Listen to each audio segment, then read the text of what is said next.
Hello student, आप लोगों का मेरे चैनल पर स्वागत है मिशन लक्ष्य पे। और जैसा कि हम लोग यहाँ पे एनटीए नेट की तैयारी कर रहे हैं एजुकेशन की, तो हम लोग प्रीवियस ईयर के पेपर कर रहे हैं। तो आज का जो पेपर है हम लोगों का वो 2015 जून का है। इसमें ये सेकंड पेपर है और इसके आपके 25 क्वेश्चन हो चुके हैं। आज हम 26 देखेंगे क्या कह रहा है। तो 26 में देखिए क्या है, हल की अधिगम प्रणाली के अंतर्गत निम्नांकित विषय किसे आगत चर माना जाता है। देखिए, तो हल की जो अधिगम प्रणाली है, अधिगम की जो थ्योरी इन्होंने दी है, तो उसमें इन्होंने कहा है आगत चर किसको माना जाता है। तो जो आगत चर है वो आपका जो अंतर्नाद यानी कि जो सेकंड है ये आपका है। अगला क्वेश्चन है 27 की शोध साक्ष्य के अनुसार प्रबलन की अधोलिखित अनुसूची में किसके अंतर्गत अनुक्रिया अर्जन जो है आपका अपेक्षाकृत क्षिप्र होता है या है। अब यहाँ पे कह रहे हैं कि शोध साक्ष्य के अनुसार जो शोध किया गया है उसकी जो एविडेंस है उनके अनुसार जो प्रबलन है, रेनफोर्सेस हैं, इसके अनुसूची नीचे दिए गए हैं। उस अनुसूची में किसके अनुसार जो अनुक्रिया बच्चा करता है वो अर्जन जो है अनुक्रिया अर्जन क्षिप्र होता है, थोड़ा तेज होता है, वो कौन सा है। तो देखिए पहला आपका है नियत अंतराल अविराम अनुसूची, दूसरा है अविराम अनुसूची, और तीसरा है परिवर्ती अनुपात अनुसूची, और चौथा है नियत अनुपात अनुसूची। तो पहले तो ये देखते हैं कि नियत अंतराल सविराम अनुसूची होती क्या है। देखिए, जो नियत एक अंतराल पे जब पुनर्वलन दिया जाता है, बच्चे को शाबाशी दी जाती है, उसकी प्रशंसा की जाती है, तो यानी कि एक नियत समय है, यानी कि हर 5 घंटे पे, हर 6 घंटे पे उसको दिया जाता है। तो ये जो है इसको कहते हैं नियत अंतराल सविराम अनुसूची। और दूसरा है कि अविराम अनुसूची, ये आपका कंटिन्यूस चलता है, यानी कि हर अनुक्रिया पे उसको पुनर्वलन दिया जाता है। ठीक है। तीसरा आपका है कि परवर्ती अनुपात अनुसूची। इसका मतलब ये है कि बच्चा, इसमें ये देखा जाता है कि बच्चा जो अनुक्रिया कर रहा है, कभी वो 2 अनुक्रिया करता है तब भी उसको शाबाशी मिल जाती है, पुनर्वलन मिलता है, कभी 12 करता है, कभी 6 करता है। कोई इसमें नियत नहीं कि कितनी अनुक्रियाएं करेगा, कितना वो कार्य करेगा, उसके बाद उसको पुनर्वलन दिया जाएगा। इसका मतलब ये है। और चौथा आपका है नियत अनुपात सूची। इसमें एक नियत अनुपात होता है, यानी कि 2 अनुक्रिया की बच्चे को तो उसको शाबाशी दी जाएगी, पुनर्वलन दिया जाएगा, फिर दूसरे पे, फिर हर 2 पे दिया जाएगा। तो एक नियत होता है। लेकिन जो आपका जो तीसरा है परिवर्ती अनुपात अनुसूची, इसमें नियत समय नहीं है, नियत अनुक्रिया नहीं है कि 2 अनुक्रियाओं के बाद दिया जाएगा कि 4 अनुक्रियाओं के बाद दिया जाएगा। तो ये जो है ये अपेक्षाकृत, मतलब बच्चे को ये पता नहीं होता कि हम 2 अनुक्रियाएं करेंगे तो हमको मिल जाएगा, कि हम 4 करेंगे तो हमको पुनर्वलन मिलेगा, इसको पता नहीं होता। तो जो इन्होंने पूछा कि अपेक्षाकृत अधिक जो क्षिप्र होता है, तेज होता है, तो वो है जो आपका तीसरा है परवर्ती अनुपात अनुसूची। ये तीसरा आपका आंसर बिल्कुल ठीक है। अब अगला क्वेश्चन है आपका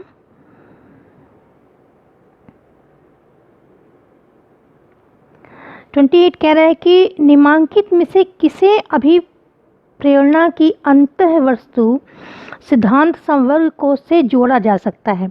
अब इसमें अभिप्रेरणा की बात हो रही है, अंतःवस्तु सिद्धांत की बात हो रही है। इस संवर्ग को हम जो जोड़ेंगे वो है मास्लो की आवश्यकता हसन सिद्धांत। इसमें क्या होता है, देखिए इस सिद्धांत में ये अभिप्रेरणा के बारे में है।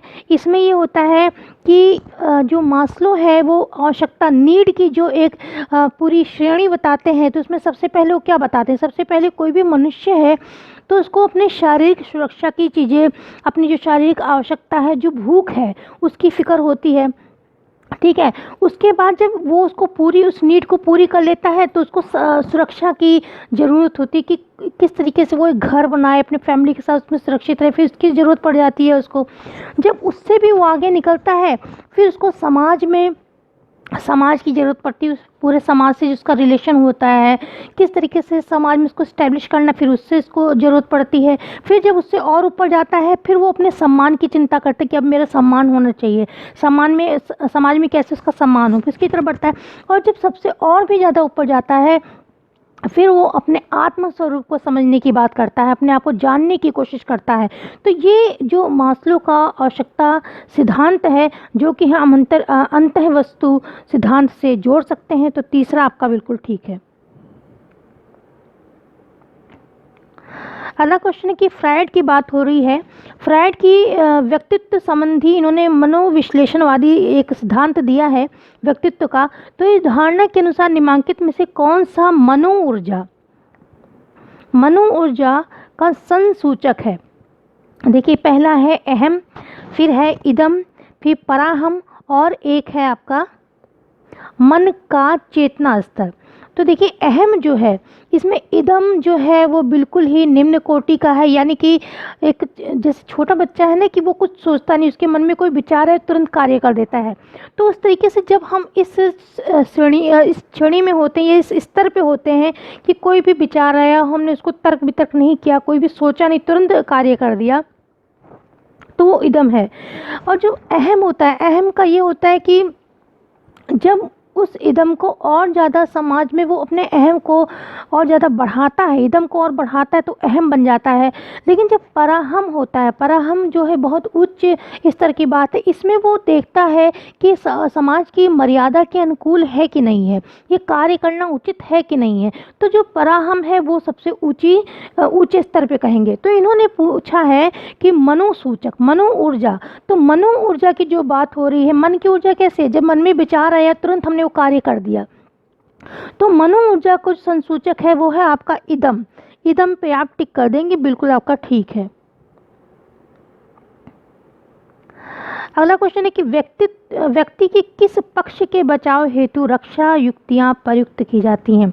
देखिए, व्यक्ति जब कोई भी रक्षा युक्ति लगाता है, कब लगाता है और किस पक्ष के बचाव के लिए लगाता है, उसका कौन सा पक्ष है, अपने अहम के बचाव के लिए कि अचेतन के बचाव के लिए, किसके लिए वो बचाव के लिए वो ये युक्तियां प्रयुक्त करता है?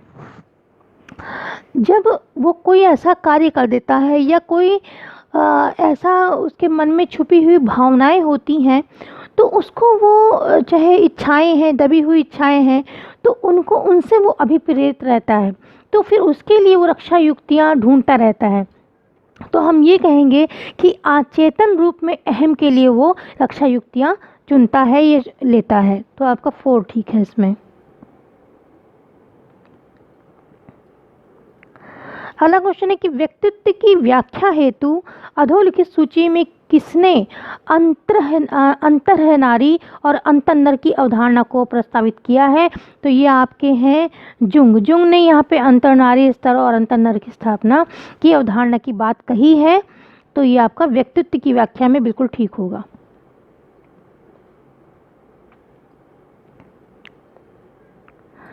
अगला क्वेश्चन देखते हैं। अगला क्वेश्चन है आपका कि व्यक्तित्व के किन विशेषकों को व्याख्यात्मक सिद्धांत के रूप में दिया जाता है? देखिए, पहला है आपका पृष्ठ विशेषक। यहाँ पे आपके जो मूल्य हैं, जो आपके सिद्धांत हैं, उनकी बात हो रही है।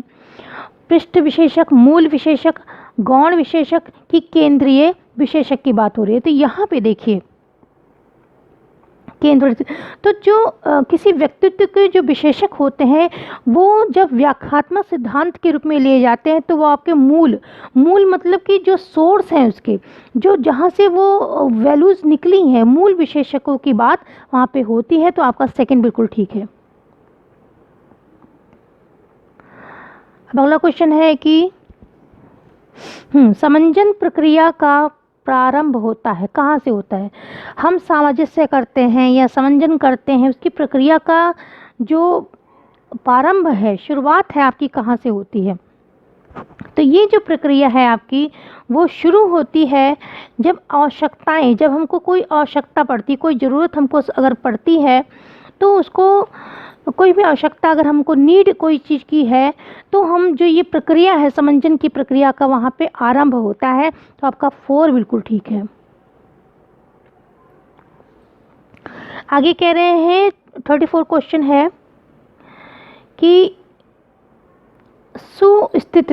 सुस्थित जीवन शैली निर्भर होती है व्यक्ति की, किस चीज़ पर निर्भर होती है सुस्थित जीवन शैली। तो पहला है कि आपका एक सुव्यवस्थित आपका जो जीवन होता है उसकी बात हो रही है, जीवन शैली होती है।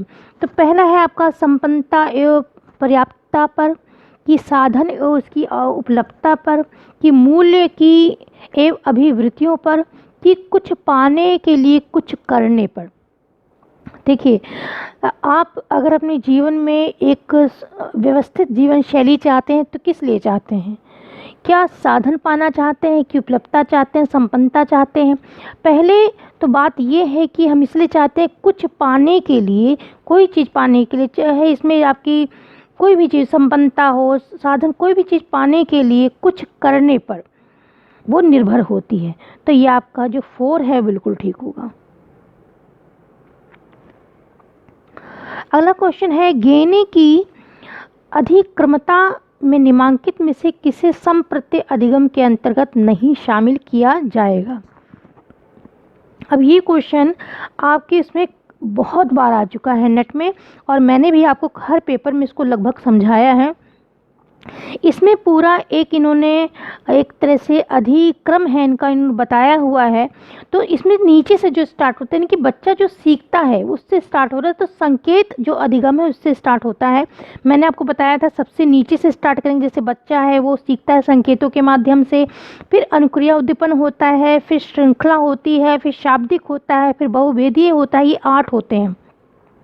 तो इन्होंने कहा है कि गेने की जो अधिक्रम है, इसमें जो संप्रत्यय अधिगम है वो उसके तहत, उसके अंतर्गत किसे शामिल नहीं किया जाता। तो अगर हम इसकी जो इसकी एक श्रेणी है, जो इसका क्रम है उसको हम देखते हैं, तो सबसे पहले आपका संकेत आता है, फिर अनुक्रिया को भी शामिल किया जाता है, श्रृंखला को भी शामिल किया जाता है, संप्रत्यय अधिगम के अंतर्गत मैं आपको बता रही हूँ, और शाब्दिक संबंध इसको भी शामिल किया जाता है, बहुभेदीय अधिक्रम इसको भी शामिल किया जाता है। फिर उसके बहुभेदीय के बाद आपका आता है संप्रत्यय या प्रत्यय अधिगम। लेकिन उसके बाद 2 और आते हैं, अधिनियम अधिगम और समस्या समाधान अधिगम। इन दोनों को इसके अंतर्गत शामिल नहीं किया जाता। ठीक है, तो देखिए कौन कौन से शामिल हुए आपके। एक संकेत अधिगम से शुरुआत होती है। सबसे पहले संकेत आया, फिर अनुक्रिया उद्दीपन आया, फिर श्रृंखला आया, फिर बच्चा श्रृंखला के माध्यम से सीखता है, फिर शाब्दिक अधिगम सीखता है, फिर बहुभेदीय अधिगम से सीखता है, फिर उसके बाद संप्रत्यय आता है। 6ठे स्थान पे संप्रत्यय आया। तो ये सारे जो नीचे के मैंने आपको बताए हैं वो सारे संप्रत्यय में शामिल हैं। फिर संप्रत्यय के ऊपर 2 आते हैं, अधिनियम अधिक्रम और समस्या। ये दोनों उसमें शामिल नहीं होते हैं, तो वही हमको इसमें ढूंढना है। तो इसमें देखिए संकेत आता है, ठीक है, विभेदन भी आया है, श्रृंखला भी आया है। तो कौन सा आपका नहीं आया है? वो आपका आया है नियम अधिनियम, ये नहीं आया है। कौन सा है? सेकंड जो है आपका कि नियम अधिनियम, ये आपका उसमें गेने के उसमें नहीं आया है। तो आपका जो सेकंड है वो आपका बिल्कुल ठीक होगा।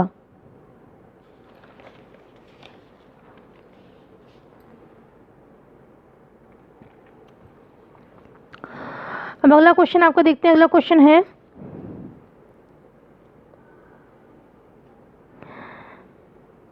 कि निम्नलिखित में से किस ज्ञान क्षेत्र के संबंध में अथवा किन घटनाओं के बारे में सार्थक प्रश्नों का उत्तर देने के लिए एक व्यवस्थित और वस्तुनिष्ठ और सुविचारित कोशिश कहलाती है?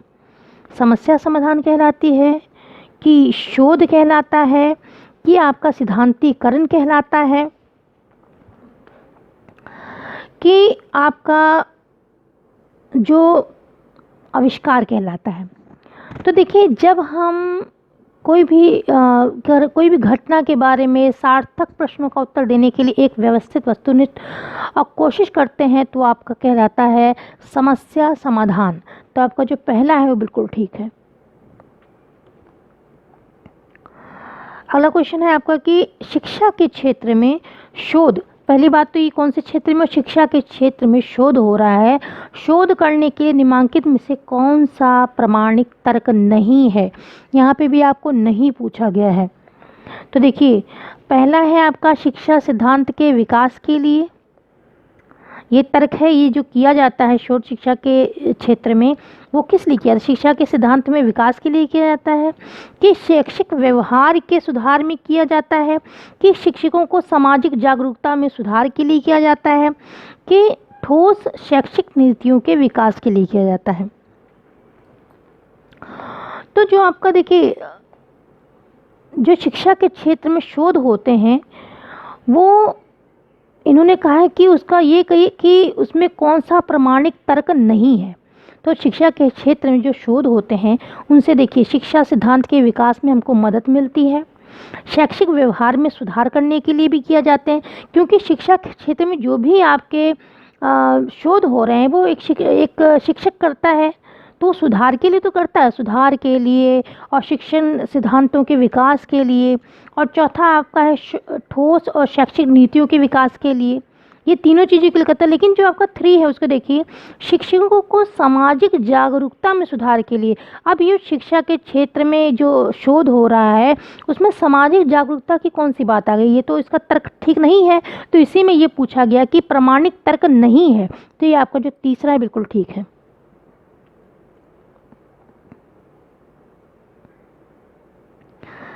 अगला क्वेश्चन है आपका 38 है कि अनुसंधान के किस प्रकार में ऐसी दशाओं और स्थितियों की व्याख्या का लक्ष्य रहता है जो वर्तमान में मौजूद है। अभी हम पूछ रहे हैं किस प्रकार की ऐसी दशाओं स्थितियों की व्याख्या का लक्ष्य होता है। पहली बात तो देखिए, इसमें व्याख्या की बात हो रही है, तो जब अनुसंधान हम व्याख्या की बात करते हैं, व्याख्या का लक्ष्य करते हैं, तो वो आपका जो तीसरा है विवरण, उस विवरण भी एक व्याख्या होती है। जब हम ऐसे, ये एक शोध है, इसको कहते हैं विवरणात्मक शोध होता है, ये अनुसंधान होता है। इसमें हम किसी भी चीज़ का, किसी भी शोध में हम क्या करते हैं, पूरा विवरण करते हैं, पूरी व्याख्या करते हैं। तो आपका ये व्याख्या शब्द दिया गया है, तो ये आपका तीसरा बिल्कुल ठीक होगा।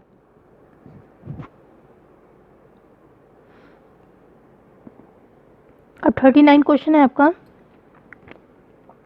कोई शिक्षक अपनी कक्षा में छात्रों के साथ अपने व्यक्तिगत साहचर्य का उसके अनुशासन पर पड़ने वाले प्रभाव का अध्ययन कर रहा है। ठीक है, ये तो एक शिक्षक अध्ययन कर रहा है।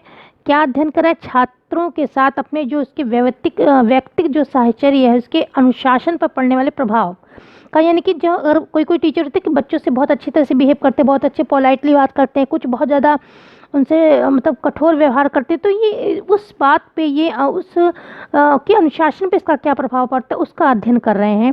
तो इस प्रकार के अध्ययन को, शोध कार्य को हम क्या कहेंगे? तो इस प्रकार के शोध को हम क्रियात्मक अनुप्रयुक्त अनुसंधान कहेंगे। क्यों? क्योंकि जो क्रियात्मक अनुसंधान है वो प्राय विद्यालयों में, यूनिवर्सिटीज़ में टीचर्स करते रहते हैं, तो ये बिल्कुल ठीक है आपका।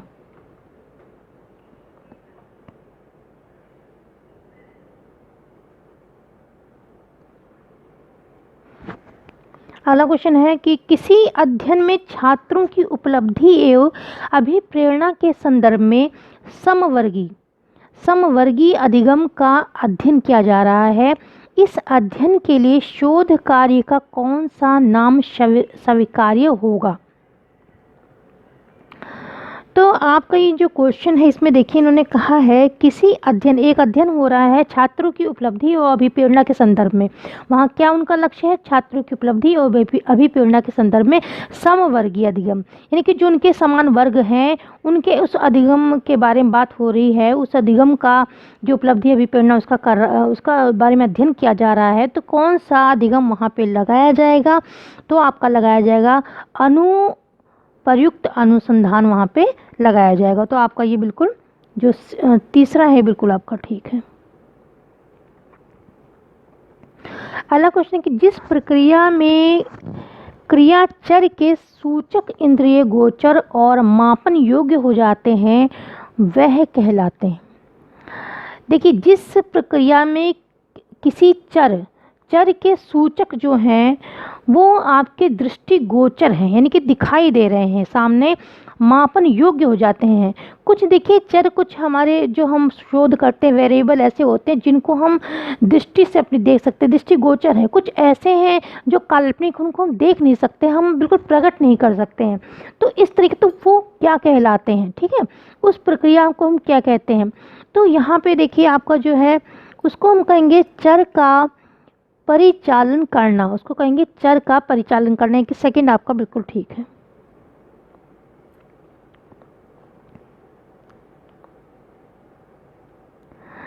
अगला क्वेश्चन है आपकी दो सूचियाँ दी गई, इनको मैच करना है। पहला है ऐतिहासिक दस्तावेजों का विश्लेषण।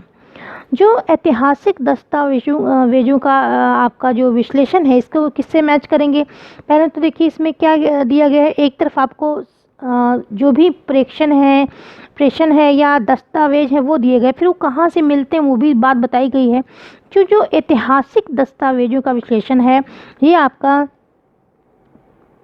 इसमें क्या होता है, दस्तावेजों का नोट लेना होता है, दस्तावेजों से नोट लेना होता है, टेप सुनना होता है। जब हम देखिए, जब ऐतिहासिक हम लोग शोध करते हैं, उसमें क्या होता है, दस्तावेजों से नोट लेना होता है, टेप सुनना होता है, उपलब्ध फिल्मों को देखना होता है। कोई भी शोध कर रहे हैं तो इतिहास की तरफ हमको जाना है, जो भी हमको पहले से जो डाटा पहले से मिले हुए उनको देखना है, उनसे ही हम अपने शोध को पूर्ण करते हैं।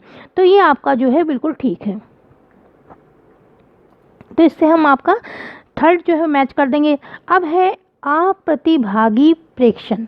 अप्रतिभागी प्रेक्षण जो है, इसमें आपका अवलोकन स्तर एवं स्कोर कार्ड का प्रयोग करते हैं। इसमें हम प्रयोग करते हैं अवलोकन स्तर एवं जो स्कोर कार्ड है इसका प्रयोग करते हैं।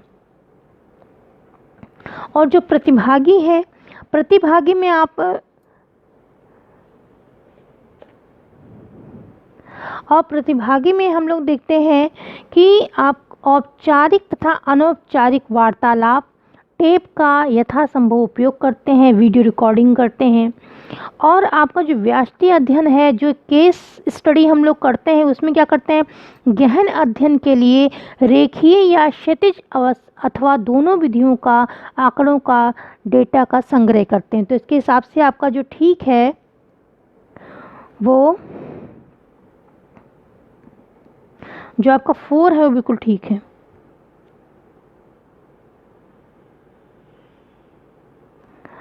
अगला क्वेश्चन है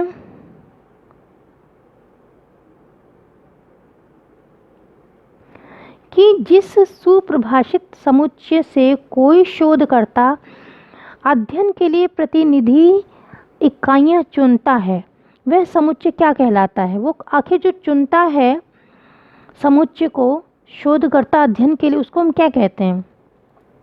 तो वो क्या हो गया, वो नमूना हो गया। जैसे हम कोई भी, जब हम प्रतिनिधि इकाइयाँ चुनते हैं, इसको क्या कहते हैं, सैंपल कहते हैं, नमूना कहते हैं। कि हम जैसे अब हम मान लीजिए हम चावल पका रहे हैं थोड़े, तो उसमें देखते हैं कि वो कच्चे हैं कि पक्के हैं, तो थोड़ा सा हम चावल निकाल के देख लेते हैं, तो हमने उसमें से क्या लिया, सैंपल लिया, नमूना लिया। तो ये आपका बिल्कुल ठीक होगा। अब अगला क्वेश्चन है, किसी जनजातीय समाज के सामाजिक रीति रिवाजों को समझने के लिए अध्ययन की निम्नलिखित में से कौन सी तकनीक सबसे उपयुक्त होती है। जब हम किसी जनजातीय समाज के बारे में, रीति रिवाजों को समझना चाहते हैं, तो हम क्या करते हैं, पहले जाके उसमें हम भी उसमें शामिल होते हैं। अगर हमको शोध करना है उससे संबंधित, तो उसमें शामिल होते हैं हम। उसमें जो भी उनकी चीज़ें हैं, जो भी उनके रिवाज हैं, उसमें शामिल होते हैं हम खुद उसको देखते हैं, ऑब्जर्व करते हैं उसको। तो प्रतिभागी जो प्रेक्षण है वो बिल्कुल आपका ठीक होगा।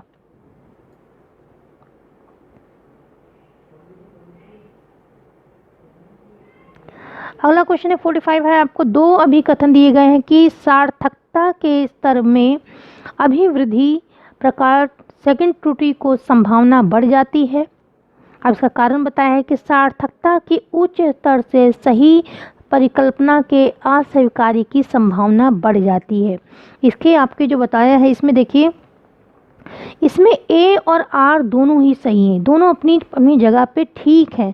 लेकिन जो आर है वो एक स्पष्टीकरण जो आर ए का सही स्पष्टीकरण है, देखिए पहला क्या है, सार्थकता के स्तर पर अभिवृद्धि प्रकार त्रुटि की संभावना बढ़ जाती है, ये आपकी बात ठीक है। फिर कह रहे हैं कि सार्थकता के उच्च स्तर में सही प्रकल्पना के अस्वीकार्य की संभावना बढ़ जाती है, भी ठीक है। और आर जो है वो ए का सही स्पष्टीकरण इसमें कर रहा है, क्यों? क्योंकि वो बता रहा है कि जो इस त्रुटि की संभावना बढ़ जाती है तो क्यों बढ़ जाती है, तो ये इसका आपका पहला ठीक है।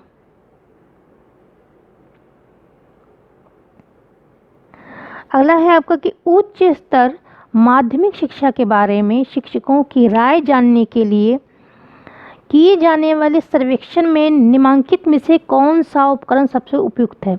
देखिए किसी भी चीज़ के लिए, कोई भी नियम हो, कोई भी, अब यहाँ पे शिक्षकों की राय जानने के लिए किया जाए, जो भी सर्वेक्षण होगा, सर्वेक्षण में जो हम उपकरण लगाते हैं वो आपकी प्रश्नावली है, तो ये प्रश्नावली बिल्कुल ठीक है। अगला क्वेश्चन कि आश्रित चर पर प्रभाव, आश्रित चर पर प्रभाव केवल निराश्रित यानी कि स्वतंत्र चर की वजह से होता है। इसे सुनिश्चित करने के निम्नलिखित में से कौन सी पद्धति ज़्यादा उपयुक्त होगी, तो यहाँ पे हम प्रयोगात्मक जो है आपका वो पद्धति लगाएंगे। अगला क्वेश्चन है आपका कि केंद्रीय प्रवृत्ति, अब केंद्र प्रवृत्ति कौन सी है, जो मीडियम, मोड और मीन, ये आपका है केंद्रीय प्रवृत्ति। तो कह रही केंद्रीय प्रवृत्ति का कौन सा माप ऐसे 5 छात्रों के प्रतिदर्श के लिए बेहतर होगा जिनके अंक हैं, भी 5 छात्रों के अंक दिए गए हैं। तो देखिए पहले तो हम यहाँ पे हम लगाएंगे जो आपका मध्यांक मान है, यानी कि जो आपका मीडियम है वो लगाएंगे, क्यों? और पहले हम देखेंगे कि ये जो छात्र हैं, 5 छात्र हैं, इनका हम देखेंगे कि जो नंबर दिए गए हैं ये काउंट करेंगे कि इवन है कि ऑड है। इसके भी मीडियम के भी 2 सूत्र होते हैं, 2 आपके इसके वो तो देखेंगे पहले। ये अब जैसे 5 हैं, 5 छात्र हैं, तो यहाँ पे आपका जो सूत्र है मीडियम का वो लगेगा, जो ऑड वाला है वो लगेगा। तो उसके हिसाब से अगर हम लोग यहाँ पे देखेंगे तो ये आपका सेकंड बिल्कुल ठीक है। अगला क्वेश्चन है कि सकारात्मक सहसंबंध में x एक चर में वृद्धि अनुगमित होती है। ठीक है, पहली बात तो इसमें बता रहे हैं सकारात्मक चर, सकारात्मक सहसंबंध है इसमें, यानी कि अगर x आपका बढ़ रहा है तो y भी बढ़ रहा है। ठीक है, और नकारात्मक की तो बात ही नहीं हुई है। तो यहाँ पे सकारात्मक सहसंबंध की बात यही है कि अगर x में वृद्धि हो रही है तो y में भी वृद्धि होगी। तो आपका कौन सा ठीक होगा? आपका जो सेकंड है वो बिल्कुल ठीक होगा कि y में भी वृद्धि हो रही है।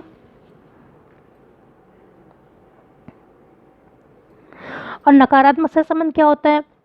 जब एक में वृद्धि हो रही हो आपकी और एक में वृद्धि ना हो रही हो चर में, तो नकारात्मक है। लेकिन ये सकारात्मक इन्होंने कहा है, x में हो रही तो y में भी हो रही है। चलिए अगला क्वेश्चन देखते हैं कि 2 चरों में यदि सही द्वित्व मौजूद हों तो निम्नलिखित में से कौन सी सह संबंधितता तकनीक उपयुक्त करेंगे। तो इसमें 2 चर हैं। देखिए जब 2 चर आपके हैं और यहाँ पे